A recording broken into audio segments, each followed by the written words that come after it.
Y la parte que nos compete a los psicólogos clínicos es la parte emocional. Es decir, eso se hace un diagnóstico clínico. ¿Qué quiere decir un diagnóstico clínico? Que en lugar de usar tests o instrumentos de validación neurocognitiva, lo que usamos son entrevistas para indagar la historia de aprendizaje de esa persona, cuáles son los eventos importantes de su vida, qué pasó en esos momentos, y también evaluar cómo son las conductas actuales, es decir, qué está pasando en la ejecución de su trabajo, cómo se sienten las relaciones, y sobre todo, que es el factor que amerita atender en los adultos, qué tanto hay la presencia de impulsividad, de desregulación emocional, porque ese es uno de los temas fundamentales que hoy por hoy marca la diferencia entre una persona que tiene este diagnóstico y una persona que no tiene este diagnóstico, hablando de adultos. Entonces los psicólogos clínicos hacemos una evaluación clínica a través de entrevistas para detectar la presencia sobre todo de impulsividad, reactividad, desregulación emocional, conflictos en las relaciones afectivas sobre todo.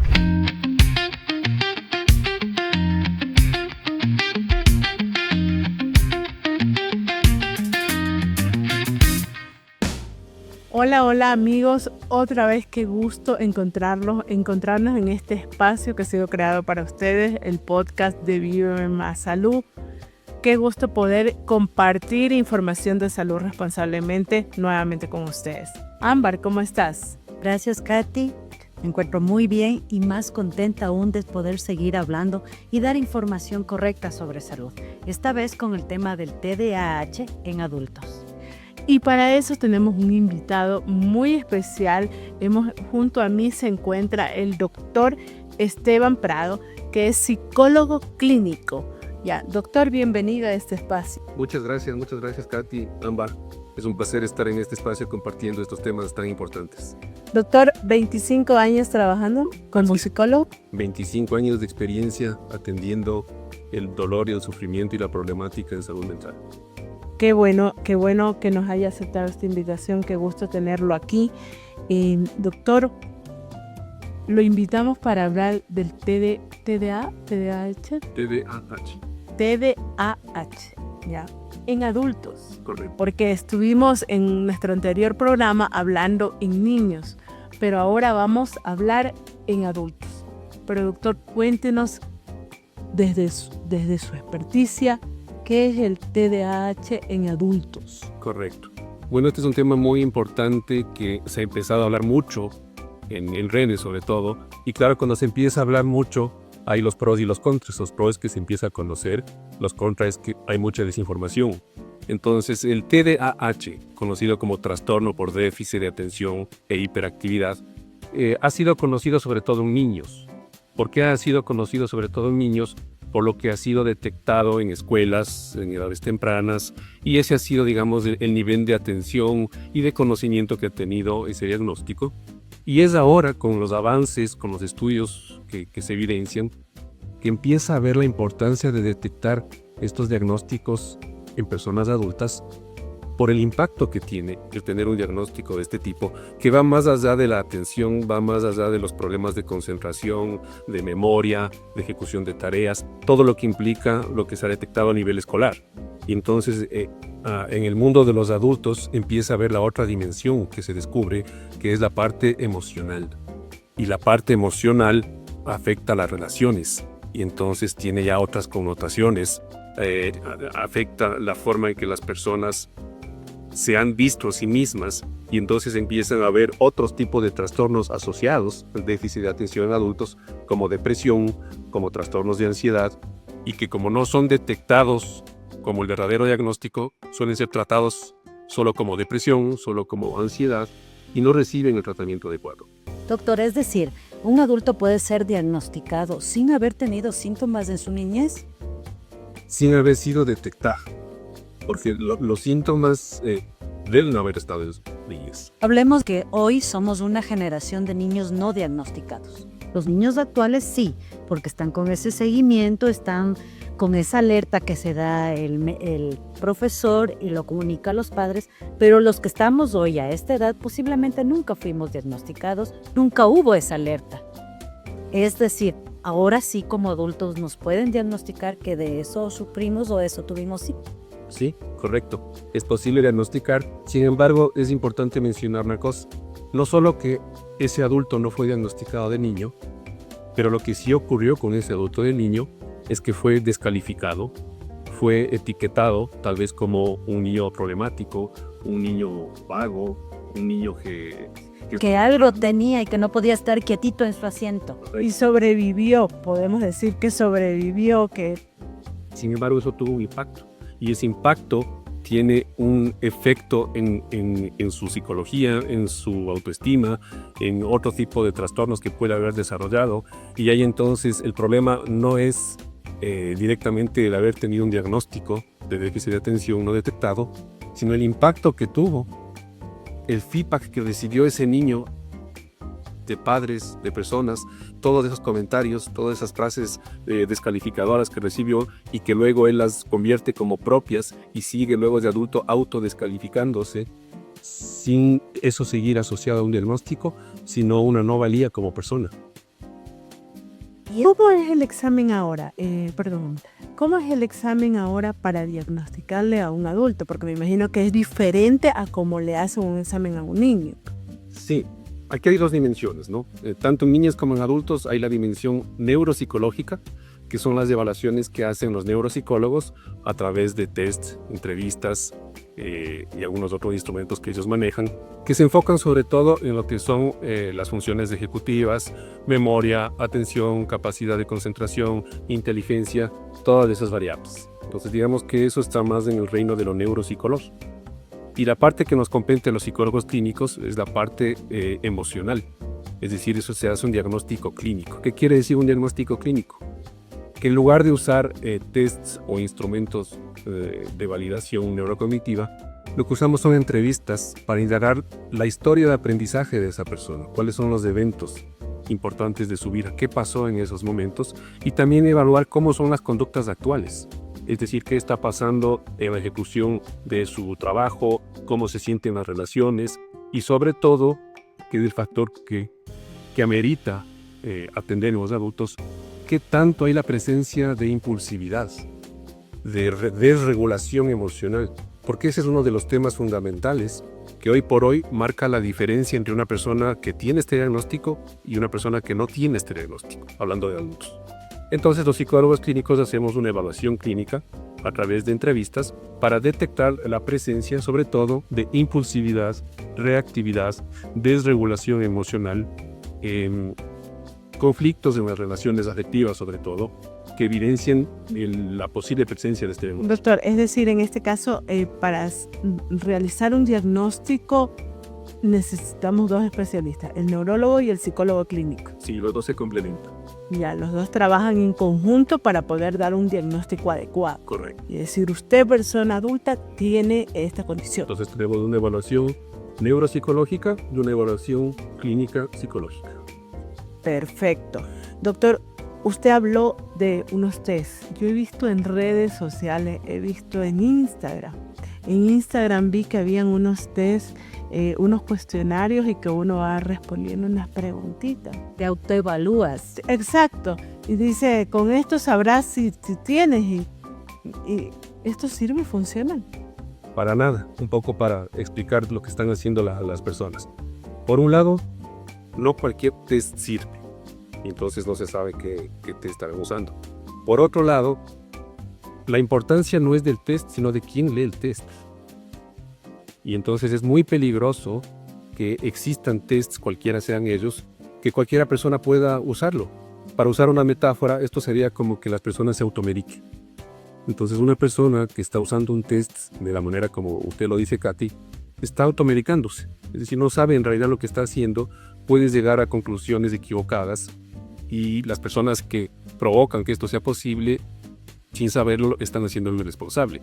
Porque recalco, lo importante no son los tests, lo importante es quién lee ese test.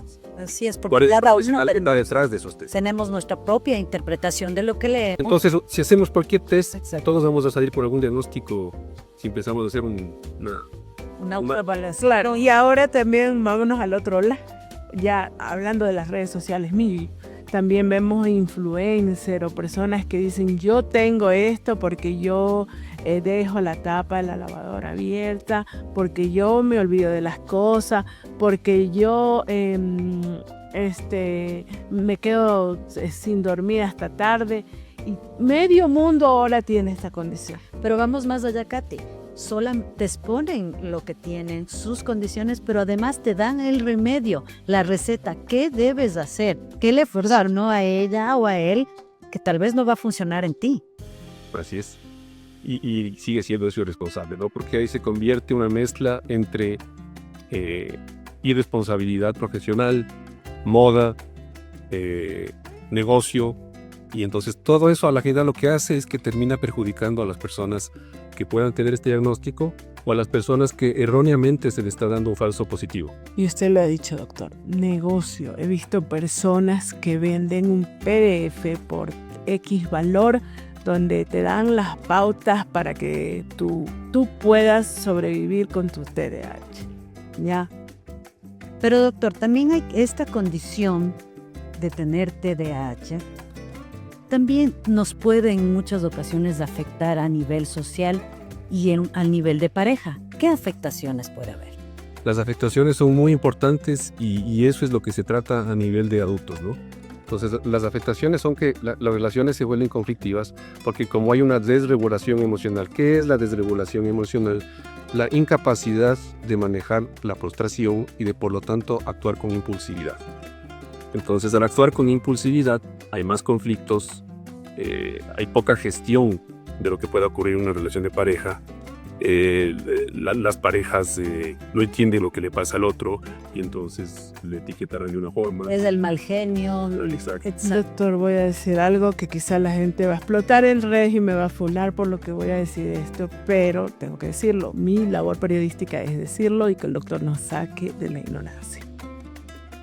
O sea que puede ser que yo esté discutiendo con mi pareja y yo, mujer, ya que actúo con impulsividad y no sé que tengo esta condición y en mi enojo me invento un sartén cerca y lo lanzo. Ya. Puede ser que yo actúe así y tenga una condición de estas o viceversa. Puede ser que el hombre, claro, por eso digo que me van a funar, ya alce la mano a la mujer y no necesariamente sea una persona maltratadora. Sí, sin embargo aquí tenemos que tener mucho cuidado, porque lo que estamos mencionando es una conducta. Ahora esa conducta, como usted dice, Katy, puede ser. Esto quiere decir que esto necesita ser estudiado, evaluado para llegar a un diagnóstico. Porque si no podemos caer en estas interpretaciones fáciles y empezar a usar los diagnósticos para justificar. Bien, exacto. Y entonces cuidado con las personas que nos están escuchando y capaz de decir, el sartén que te lancé el otro día es porque tengo TDA. Sí. Claro. O sea, por eso hay que ir al especialista. O sea, si yo tengo, ¿cuáles son las alertas? Las alertas son, sobre todo, bueno, hay tres campos principales, ¿no? Primero es, obviamente, en déficit de atención. El autocontrol emocional y la dificultad para ejecutar las tareas. Digamos que esos son los tres pilares. Entonces vamos desgranando. Déficit de atención. Deme 3 ejemplos, doctor. Entonces, una persona le cuesta sostener la atención en una actividad determinada más allá de 40 minutos. Por ejemplo, ahorita estamos conversando y digamos que yo empiezo a ver la cámara de allá o ver alguna otra cosa y me cuesta conectar en la mirada con usted, Katy. Probablemente usted diga, esta persona es maleducada, no me está dando la atención, le da la importancia, y lo que está ocurriendo es que los estímulos me resultan tan atractivos que me cuesta fijar la atención en uno de ellos. Ese sería una alerta. O me vaya de la conversación que estamos teniendo en este momento y empiece a pensar en otra cosa y me fui. De repente me fui y por eso a veces puede pasar que diga, no me estás escuchando, Correcto. No me estás oyendo. Y aquí hablamos de un punto importante, que al hablar de trastorno de déficit de atención e hiperactividad, hablamos de 2 subtipos. El un subtipo que le suele llamarse inatento, por eso se le hace TDA, porque trata confusión en estas épocas. Ya. Y el otro que es TDAH, que es el subtipo hiperactivo. Entonces el subtipo hiperactivo se va a distraer con los estímulos externos. El subtipo inatento no se distrae con los estímulos externos, se distrae con sus estímulos internos, es decir, con sus pensamientos. Buenos pensamientos. Y entonces aparentemente se fue. estar viajando hacia Y otro los lugar. biporas te aparecieron un montón de pensamientos que son los que están robando su atención. Ese es el subtipo inatento. Doctor, habíamos hablado en esta ocasión de la parte personal, pero también en la parte laboral. ¿Cómo puede afectar esto? Totalmente. Y como estamos hablando del diagnóstico en adultos, en el mundo laboral se evidencia. Ya somos adultos laborando. Y entonces, como no existe un conocimiento de esto, se producen problemas de desempeño laboral.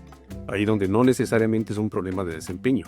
Pero esto es algo delicado y complicado, porque puede pasar lo mismo, que las personas que tienen un desempeño se justifiquen porque tienen un diagnóstico. Y esto hay que tener mucho cuidado para no caer en eso, ¿no? Tratarlo con pinza. Claro, porque es muy difícil saber qué tanto es desempeño, qué tanto es diagnóstico, y sea lo que sea. Por eso es importante estos espacios para que la gente se informe. Entonces, si ocurre esto a nivel laboral, digamos que alguien nos está escuchando y dice, me parece que esta persona va por ahí. ¿Qué es lo correcto hacer? Remitir al profesional para que sea evaluado. Es decir, sería importante implementar también en el sector laboral una ayuda, una especie de analizar al empleado para apoyarlo de esa manera, porque podemos perder excelentes miembros, elementos para una empresa, porque tal vez lo catalogamos de irresponsable o está siempre en otras, está viajando, no se concreta. ¿Usted cree que sea necesario también apoyarse con un especialista como usted en el sector laboral? Sí, y aquí hay que tener cuidado de que, como ahora todo el mundo es experto, ¿no? Todo el mundo sabe. Entonces, en el mundo laboral, como en el mundo educativo, en los diferentes contextos, lo principal es saber detectar para remitir al profesional. Y que el profesional sea alguien que tenga una formación idónea y que no sea una persona improvisada, que su formación esté basada en la evidencia científica, porque si no van a encontrar ahora las recomendaciones, entonces las anécdotas. Mira, a mí me funcionó los imanes, a mí me funcionó esta persona que hace tal cosa. Ahora está de moda la psilocibina, y entonces ahora la psilocibina cura todo. El de sí, son los hongos. Entonces, de la sustancia que existe en los hongos, ahora le están con... es cierto que hay un paper que salió, algunos papers, y está a punto de aprobarse, en que probablemente en algún momento sea aprobada para la depresión. ¿Y son de fácil acceso estos? Pero ahora ya explotó, entonces todo el mundo es terapeuta en psilocibina.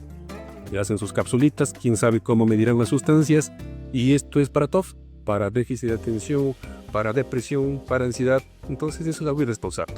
Entonces, volviendo al tema, en el mundo laboral, la idea es que se pueda detectar para remitir al profesional, no para tratar ahí en el mundo laboral, porque las personas que están ahí no están en la capacidad de atender y pueden empeorar. No, el jefe de recursos humanos nos va a ayudar con eso. Claro, hay la cosa de un médico. Tiene que ser el neuropsicólogo y psicólogo clínico, el psiquiatra, el neurólogo, porque todo este equipo es el que atiende el tratamiento integral. Ya. Doctor, una consulta. Así como los niños que tienen este trastorno no pueden controlarse y puede explotar el niño y romper el lápiz y lanzarle a la profesora, ¿podría uno en la edad adulta, en su trabajo, por ejemplo, no saber que tiene esta condición y no tener ese tino, digamos, estamos en una reunión con el jefe y pensé algo y lo dije sin pensar que el resto está ahí, de tono inapropiado, y tal vez después lo analicé, pero ya lo hice? Así es. Y esto, a diferencia de otros trastornos, en el caso de los adultos con TDAH, esos saben que no es adecuado ese comportamiento. No es que no saben, como en otros trastornos que no saben, como en timidez psicótica, podemos hablar luego de eso. Ellos saben que no es adecuado lo que les está pasando. Lo que pasa es que les rebasa, y entonces interrumpen. Les cuesta esperar para que el otro termine de hablar, les cuesta respetar los tiempos, ante una situación terminan haciendo algo impulsivo y inapropiado. Eso saben que fue inapropiado, y justamente porque lo saben, luego aparece la culpa, y eso termina afectando su autoestima, su estado emocional, y por eso esto suele estar combinado con cuadros depresivos, con cuadros de ansiedad, cuando el trastorno primario es el déficit de atención. O sea, al igual que los niños no lo pueden controlar. Nada. Sobre todo el tipo hiperactivo. Exacto, hablando del tipo hiperactivo. Pero si es un compañero de trabajo, están todos reunidos, pero él evade o está en otro lado, está muy callado, ahí también se podría determinar, pero está en otro. Se le pregunta nunca escuchó, nunca estuvo alerta. Claro, está desconectado. Exacto, Entonces, desconectado es la palabra. Pico inatento. Y ahí suele confundirse con otros diagnósticos. Y como están de moda los diagnósticos y les usan a los diagnósticos como adjetivos, entonces empieza el autista, el bipolar. Y así usamos irresponsablemente los diagnósticos como etiquetas y ya te... Claro, porque antes era el tranquilo nada más. Ya, y lamentablemente en las empresas, en muchas empresas, sucede de que se empieza, no le dicen a la persona, pero se empieza el rumor en los pasillos y uno se llega a enterar. Yo lo he vivido, los hemos vivido mucho, que están diciendo ese calificativo que le han puesto, como usted dijo, el autista, ¿ya? ¿Qué tanto puede afectar en esa persona? Muchísimo, muchísimo. Yo les recomiendo a las personas que este tema lo aborden con mucho respeto, que es algo muy delicado, muy íntimo y que hay mucho sufrimiento detrás de esto. Entonces cuidemos las palabras que utilizamos cuando nos referimos a otros al momento de percibir comportamientos que a lo mejor no entendemos, que nos parecen extraños, que no son afines a los nuestros. Tengamos un poco de respeto, porque no sabemos cuál es la historia de sufrimiento que está detrás de esa persona. No sabemos qué pasa casa adentro. Hay un dicho que dice, nadie sabe el mal de la olla, solo la cuchara, ¿ya? Y así como decimos en redes sociales, del cuerpo de la mujer no se habla, de las personas en general no se habla, porque uno no sabe qué está viviendo esa persona en su vida. Entonces, mejor es calladito. Y ahí quisiera añadir algo, ¿no? Una de las reglas de oro que decimos los psicoterapeutas. Las personas para recuperar su salud mental tienen que socializar, tienen que estar en contacto, ir a eventos. Pero ¿qué ocurre? Ya dice, ok, el médico, el doctor me recomendó que socialice. Voy a ir a una fiesta, voy a armarme de valor porque esto me hace bien. Va a la fiesta y empiezan los comentarios. ¿Qué has engordado? ¿Qué has enflaquecido? Oye, pero te veo muy casado.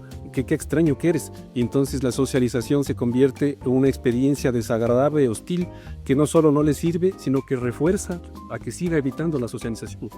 Entonces ahí tenemos una responsabilidad social todos frente a esto. No te esperábamos aquí porque como siempre estás calladito, no sabíamos que bailabas, no sabías que te gustaba la fiesta. Si no quieres beber, tienes que beber. Cosas así, ¿eh? Y doctor, en este ámbito, ¿nuestro país tiene legislatura en lo laboral frente a las enfermedades mentales? Existen ciertas normativas que no son tan socializadas y como vemos en otros ámbitos, el problema no es que no existan normas, el problema es que no se las aplica, no se las entiende, no se las deja bullado y quedan guardadas en los manuales. Doctor, ¿qué conductas suelen normalizarse y en realidad son señales de terapia? ¿A qué podríamos referirnos con normalizarse? Con normalizarse, con decir, no, es que mi mamá era así, ya, es que mi mamá tampoco dormía mucho, o mi mamá también se olvidaba las cosas, ya, o mi mamá también era gritona. O mi hijo es así, por eso yo también soy así, o mi hijo lo heredó de mí. Ahora que ya mi hijo está diagnosticado, sé que yo también era así. Bueno, una conducta que es normalizada en nuestra cultura es la impuntualidad. Entonces, las personas con TDAH suelen ser impuntuales porque les cuesta la estructura, mantener los tiempos. Y claro, en esta cultura eso es magnífico, pues no pasa nada. Aquí no pasa nada si vos llega atrasado porque eso es normal, pues es la hora ecuatoriana. Es hora ecuatoriano. Entonces ese es uno de los comportamientos que son normalizados. Otro es cuando las personas dicen, yo puedo hacer 1000 cosas a la vez y yo en mi propio desorden me comienzo y tengo mentiras. Entonces es como que ahí pasa normalizado, minimizado, pero ahí podemos detectar que ya empieza a haber algo relacionado a cómo la persona ejecuta las tareas, a su incapacidad para organizarse. Y esas serían conductas que se normalizan. En nuestro antiguo podcast, en el anterior podcast, tuvimos una invitada que nos habló en niños de trastorno y nos decía que esto es hereditario, ¿ya? Entonces que si yo que muchos papás descubrían que ellos tienen esta condición por sus hijos. Correcto. ¿Qué tan duro Ya, ¿qué tan duro? Porque si uno aquí en la mesa lo habla, se ríe a veces y dice, bueno, pero ¿qué tan duro puede ser para un papá adulto? Porque yo como mamá, ya, si me dicen un diagnóstico, me puede costar a mí aceptar que mi hijo tiene que tomar medicación. Pero para el adulto, decir, yo también tengo. Puede haber una culpa, un sentido de culpa, por mi culpa mi hijo tiene eso. Bueno, hay una predisposición genética evidentemente y por eso la exploración de la historia y de los antecedentes familiares es muy importante. Aquí abro un paréntesis porque todos los trastornos de neurodesarrollo, como déficit de atención, otros trastornos del neurodesarrollo, el autismo, incluso el tiempo cognitivo lento, incluso el trastorno límite de personalidad, se mezclan con esto y pueden tener ciertas connotaciones genéticas. Entonces, si bien hay una predisposición genética, pero no necesariamente es determinante. La historia de vida de las personas, lo que ha ocurrido en esos primeros años, es lo que termina determinando que ese potencial genético se manifieste. Y respondiendo a tu pregunta, Katy, en mi experiencia clínica, lo que yo he visto, porque yo atiendo adultos, lo más duro es cuando se enteran del hijo. Es como que, digamos, ahí hay un sufrimiento. En mi experiencia, repito, mi experiencia clínica con los pacientes que yo atendí. Pero cuando el adulto, a través del hijo, se da cuenta de que reconoce y se siente identificado con ciertos síntomas, exacto. Ahí más que sufrimiento hay un alivio. Dice, entonces esto capaz es lo que a mí me está pasando desde hace tanto tiempo que yo no sabía de qué se trata. Le pusimos nombre, o sea, le abre una puerta llena de opciones que le produce un montón de alivio a la persona, porque ahora está en una condición de atender aquello que fue un problema en sus relaciones interpersonales, en su trabajo y en todo lugar donde iba, y es como un alivio enorme que recibe. Ahora se entiende él un poco más a sí mismo. Pero hablando del entorno familiar, cuando un adulto ya es diagnosticado, ¿cómo puede apoyar ese entorno? Esa es una pregunta muy importante y muy difícil, porque si bien es ideal que el entorno familiar apoye, sin embargo, no ocurre eso, y no solo que no ocurre, que más bien se convierte en una intervención hostil y aversiva, porque como a la gente le cuesta entender estas cosas, como la gente tiene rechazo a los diagnósticos, como no hay un conocimiento de esto, entonces hay muchas expresiones, ¿no?, que en lugar de ayudar, hacen que la persona se sienta mal, aislada, incomprendida, juzgada. Y que más bien decirlo sirva como para bullying de las frases como porque no había nada de estos diagnósticos, ya también era así, somos y no estaba. Es que al adulto nos cuesta decir esto nos está pasando. Claro. Esto me diagnosticaron. Hoy sé que tengo esta condición. Nos cuesta mucho. Y siempre en el área de la salud mental todavía, a pesar que desde la pandemia ya se habla más de estos temas, de más apertura, sobre todo en nuestra cultura sigue habiendo todavía un cierto tabú, ¿no? Y los tabús tienden a ser ocultados, a tener cierto contenido vergonzoso.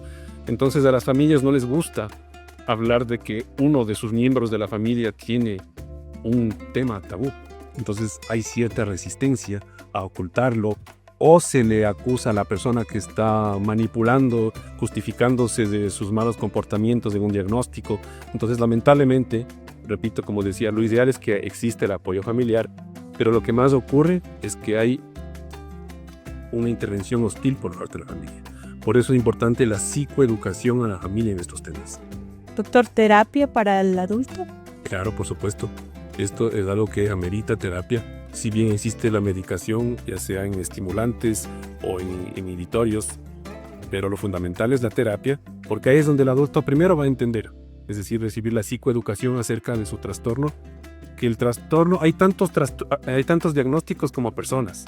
Es decir, cada persona tiene su forma específica de manifestar este trastorno. Por eso la psicoeducación es única.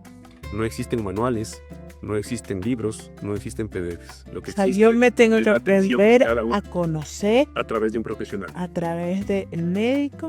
Y que el profesional idóneo para esto es el psicólogo clínico. Psicólogo clínico. Psicólogo clínico formado en evidencia científica. Porque tenemos psicólogos clínicos de todo, ¿no? Desgraciadamente en mi rama hay un un mercado es demasiado abierto en el que no necesariamente es psicología lo que están haciendo. Ya, Doc, ¿y cómo busco? Psicólogo clínico. A ver, la psicología es una ciencia y esa ciencia es aplicable en diferentes áreas. Cuando aplicamos el conocimiento psicológico en el área de la salud mental, eso se llama terapia cognitiva conductual. Entonces, esa es la terapia que más evidencia científica tiene, la que más respaldo, la que más confianza nos puede dar al momento de atender este tipo de trastornos. Entonces, las personas, yo les sugiero que busquen un profesional que esté formado correctamente con evidencia científica, sobre todo en terapia cognitivo-conductual. Terapia cognitiva conductual. Doctor, esa palabra es dura, terapia. O sea, la gente escucha, estoy en terapia. Uy, ya, como usted dice, es complejo. Ya, para las personas, yo he ido a terapia y en algún momento fui a terapia y dije, Dios, todo el mundo en algún momento de su vida debería regalarse esto. Pero lamentablemente sabemos que la terapia, no todas las personas pueden acceder a ella. Ya, ¿qué hacer? Si yo creo que tengo, pero por mucho que lo intente o crea que puedo y no lo logro, no pueda tener acceso a una terapia. ¿Qué hago desde lo poco que yo puedo tener? Bueno, aquí tenemos dos aspectos. Bueno, el primero que mencionó Katy, es de la terapia como palabra tabú. Entonces, esto es un constructo social que afortunadamente ha ido cambiando, ¿no? Desde a terapia solo van los locos, después de la pandemia y todo lo que ha pasado, ahora estamos mutando a todo el mundo debería ir a terapia. O una Que no expresión, necesariamente- Zaire, una expresión en un momento de discusión. Ándate a terapia. Es como bajar a la persona. Es una forma despectiva de decir algo está mal de ti, decir que anda a hacer terapia. Exacto. Entonces, estos constructos se están transformando, ¿no? Por ejemplo, a mí me llamaba la atención cuando yo estudiaba en Argentina, yo viví en Buenos Aires, ahí es al revés. Cuando en las conversaciones coloquiales a nivel social sale el tema y dice, ¿tú has ido a terapia? Y digamos que alguien dice, no, yo no he ido nunca a terapia, ahí es Tu construido. asombro, ¿qué pasa? No ha ido a terapia. Entonces ahí el constructo funciona al revés. Esa persona tiene un problema porque no va a terapia. Te estás descuidando de ti, por eso no estás yendo. Entonces eso está cambiando, ¿no? Y insisto, tampoco tenemos que irnos al otro lado. Todo el mundo tiene que ir a terapia, todo se soluciona a través de la terapia, porque tampoco es cierto. Hay que dar el lugar que le corresponde. Y el lugar que le corresponde es el mismo lugar que le ponemos a las diferentes especialidades. Es decir, simplemente si detectamos que hay un problema que se nos escapa de las manos, si vemos que algo está pasando que nos llama la atención en nuestras vidas, es válido ir a terapia. Doctor, Sin embargo, no quiero perder el otro punto que me decía. Es decir, ¿y qué hace? La terapia no está al alcance de todos. sí, es así. ¿Qué hacen las personas que no tienen acceso a esto? Y ahí lo que estamos viendo es detectando un problema social grave que tenemos. Graves. Es decir, necesitamos que hayan más opciones en el sector público, a nivel institucional, a nivel de fundaciones. Necesitamos que hayan profesionales preparados, que esto se lo tome realmente en serio. Y entonces aquí tenemos un problema, tenemos un vacío como sociedad, en que al momento una persona que no tiene los recursos para atender, no tiene a dónde ir. Sin embargo, ¿qué le podemos decir al momento? Tal vez una persona, un médico que en un centro de salud que le está tratando, pueda darle ciertas directrices, ciertas normativas que si bien no sean la terapia propiamente dicha, pero en algo le ayude. Y entonces aquí abrimos otro espacio. La importancia no solo de capacitar y de socializar a la comunidad, sino también a los profesionales de primera línea, a los médicos que atienden en los hospitales, en las emergencias, para que tengan por lo menos una mínima preparación válida de qué decirle a esa persona, para que esa persona que no tiene acceso a la terapia reciba algo que le pueda ayudar. Pueda orientarle de alguna manera y que no quede en nada. Es verdad, hay que cubrir cosas básicas que a veces ni eso lo puede hacer el adulto, pero sin embargo el profesional está al alcance también el sector público para hacerlo. Pero doctor, una condición muy común en adultos que tienen TDAH es el autoestima. ¿Es tan común? ¿Tienen baja autoestima? Hablemos de forma teórica. Digamos, una persona que ha tenido desde niño el trastorno de déficit de atención e hiperactividad, ¿tiene obligadamente baja autoestima? La respuesta es no. No. ¿Por qué termina teniendo baja autoestima? Por el impacto que ha tenido en su historia, el desconocimiento de las personas que crecieron con ello, profesores, padres, y todas esas frases descalificadoras y todos esos comentarios desatinados. Todo ello es lo que produjo la autoestima, no el diagnóstico per se de déficit de atención. No es un síntoma, no es una condición asociada, sino el desarrollo. La interacción con el mundo, esa afectación es lo que termina afectando la autoestima de la persona. Entonces podríamos hablar de un trabajo con la sociedad. Totalmente, por eso estos espacios son importantes. Exacto, desde nosotros como padres, desde los grupos, decir no hables esto, no digas esto, no opines de esto, porque puedo dañar a las personas sin querer hacerlo. Pero si es que lo vemos, no ocultarlo, Claro. sino Actuar. podemos hablar de esto, o sea, porque porque también ocurre lo contrario, no hablemos y le convertimos en tabú y lo escondemos, que es lo que ha ocurrido en años anteriores, en otras generaciones. Que es importante hablar de estos temas, pero con respeto, con profesionalismo y remitiendo a las personas que realmente estamos formadas para atender esto. No el influencer, no el gurú, no el que ha hecho un cursito de coaching o de psilocibina o de imanes, sino por el profesional que tiene una experiencia y una formación basada en evidencia científica. Entonces, ¿cuáles son los profesionales idóneos? El neuropsicólogo, el neurólogo, el psiquiatra y el psicólogo clínico. El psiquiatra es una palabra fuerte para la gente.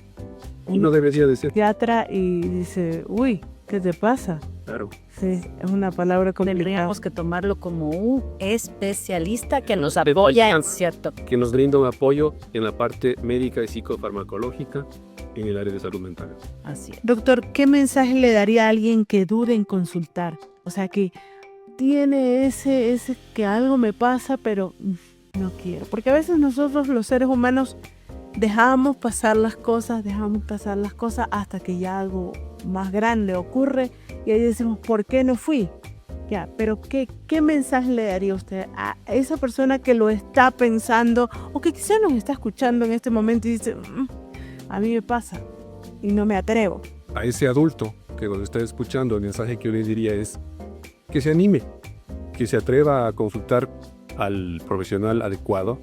Lo que sí insisto, que sea el profesional adecuado, porque si es que se anima y se va donde la persona equivocada, entonces la experiencia va otra vez a ser una experiencia desagradable que refuerza su malestar y entonces esa persona desconfía y no vuelve a confiar en buscar ayuda.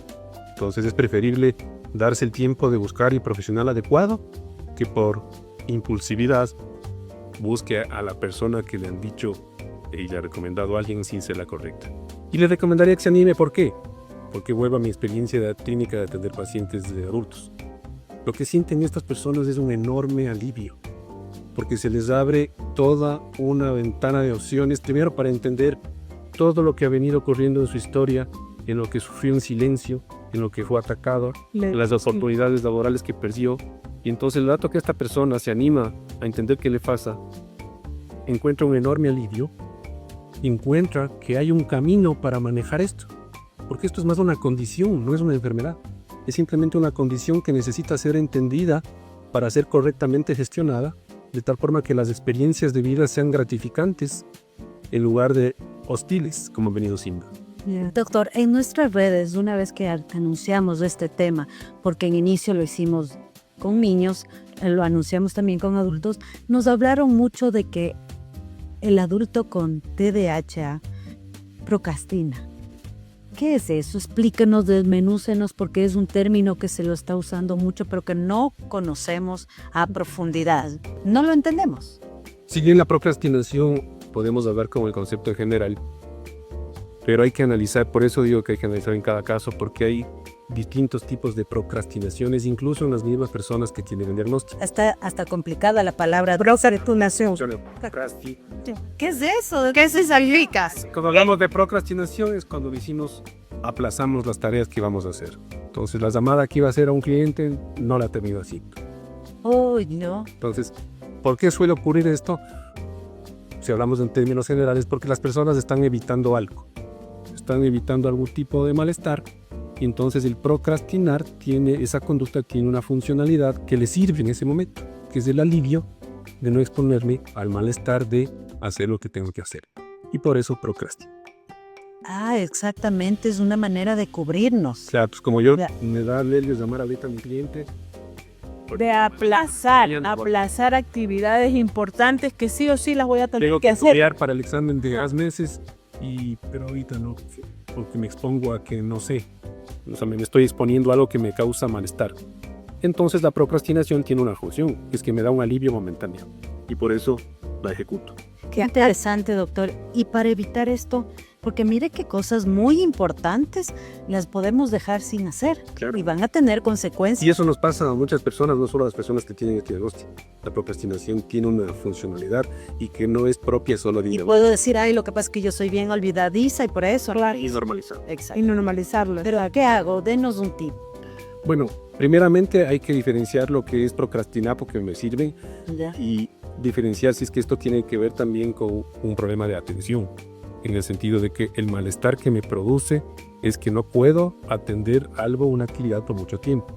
Entonces, yo por eso soy un poco anti-tips, porque el tip es pretender dar una solución a algo que Momental. todavía no entendemos de qué se trata. Así es. Entonces, a mí no me gusta dar tips, porque el tips parte de este supuesto, de que voy a darle a alguien algo que le va a servir, sin conocer a esa persona, sin conocer de qué se trata lo que le está pasando y sin conocer cómo funciona su sistema conductual. Y Entonces, todos- es como darle un medicamento a alguien Así que es. no le examinó. Y todos los seres humanos somos completamente diferentes. Por eso lo primero es la evaluación. Entonces, doctor, ahí, ¿cuál sería el mayor beneficio que un adulto o una persona puede tener al ya contar con un diagnóstico? ¿Cuál es el mayor de los beneficios? O hay múltiples beneficios, por supuesto. Hay múltiples beneficios, pero digamos, ¿cuál es el mayor beneficio?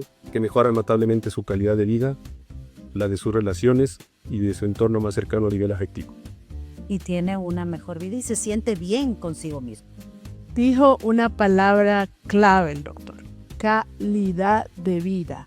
Vivimos en un mundo donde todo es tan rápido que ya nos acostumbramos a, y no necesariamente es lo correcto, no necesariamente es cómo debemos vivir nosotros. Yo a ustedes, amigos, les invito a que, así como cuando queremos comprar algo, un par de zapatos, o un vestido, o una camisa, Un vehículo. busco un vehículo, busco el más bonito, el que más me gusta, el carro del año, el mejor modelo. Es así como nos tomamos ese tiempo para buscar una cartera X que me va a combinar con ese vestido.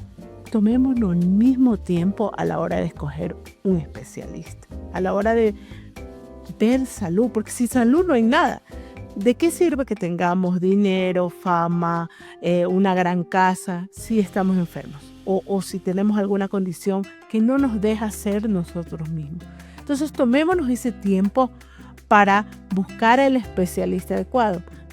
Escuchemos entrevistas, escuchémoslo hablar, preguntemos. Ya no escojamos el primero que vemos en redes sociales que tiene muchos likes, que también se compran, les cuento. Ya, o que tiene muchos seguidores, que te pasa exactamente lo mismo, ya, sino investiguemos al médico, investiguemos al especialista, preguntemos y tomemos el tiempo para tomar la mejor decisión, ya, porque es nuestra salud de lo que estamos hablando. Así es, doctor. Pero también es importante saber, los adultos con TDAH tienen que medicarse. Es importante, es en algunos casos nada más la medicación. ¿Cómo lo manejamos ya de esta manera? No necesariamente, no es obligatorio, eso va a depender sobre todo de la fase en la que está, de la evaluación que hay del médico o neuropsicólogo o neurólogo. Digamos que yo soy muy respetuoso de esa área. Los psicólogos clínicos no manejamos la parte farmacológica, eso manejan los especialistas y ellos tendrán que evaluar. Lo que sí podría decir es que independientemente de que use o no una persona medicación, lo que marca la diferencia, lo que va a producir un cambio, es la terapia que haga para diseñar las estrategias que le permitan implementar eso en su...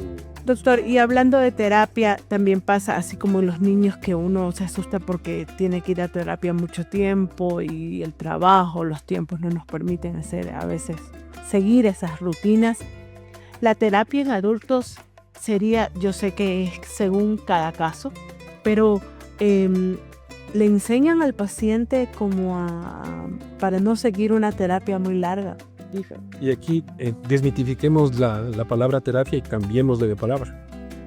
Aquí lo más importante no es la terapia, es el entrenamiento. Yo pienso que la palabra precisa aquí es entrenamiento, porque tenemos esta idea de que ir a terapia es ir a la sesión. Entonces hay mucha gente que dice, yo estoy haciendo terapia, Claro, que voy a las sesiones. Exacto. O hay médicos que le dicen, necesita más sesiones, porque necesita más terapia. Y estamos haciendo una asociación equivocada, como que hacer terapia es ir a la sesión. Entonces, lo que marca la diferencia en lo que ocurre en el tratamiento de una persona no es cuántas sesiones vaya, sino qué aprende esa sesión y qué tanto lo aplica cuando lo está lleno. Entonces, desde esta idea, estamos hablando de un entrenamiento. Y en las personas con déficit de atención, la terapia consiste en un entrenamiento de muchas cosas, en el manejo de su atención, en la regulación emocional, en habilidades sociales, en temas precisos de esa persona y en cómo organizar sus tareas. Es un entrenamiento que no necesariamente tiene que ser largo. Y claro, las personas, como está tan mitificado esto de la terapia, desgraciadamente por el marketing que se hizo a través de Freud y el psicoanálisis y que las personas van años de terapia, una terapia que dura mucho es un síntoma de que no está funcionando. Entonces, si bien se necesita cierta frecuencia y cierta duración, lo más importante es qué es lo que aprende esa persona, qué tanto lo aplica y qué resultados produce eso. Y aquí tenemos un indicador. Si es que alguien está yendo ya mucho tiempo a una terapia en el que no está aprendiendo nada, no está aplicando nada, que no ve resultados y en el que esa terapia se basa en el simple desahogo, quiere decir que está perdiendo su tiempo y su dinero. Lo aplicaríamos un poco a la vida diaria o a la vida de alguien que va a un gimnasio. Si yo voy al gimnasio, pero luego en la esquina encuentro unas deliciosas hamburguesas, cosas, o simplemente no cambio mis hábitos, Claro. no sigo una rutina adecuada, no voy a ver resultados y luego le voy a culpar al mal gimnasio, al mal entrenador, pero no estoy cambiando mis hábitos, no estoy ejercitando y no estoy aplicando en mi vida. Lo mismo ocurre con la... Lo que sí es responsable el profesional es de encontrar cuál es el método, la forma, y me replico específicamente a los pacientes con déficit de atención, Así. cuál es la forma particular y específica en la que esa persona puede aprender. Porque eso es lo difícil de esto. No todas las personas aprenden de igual forma. No todos los entrenamientos van a funcionar de igual manera.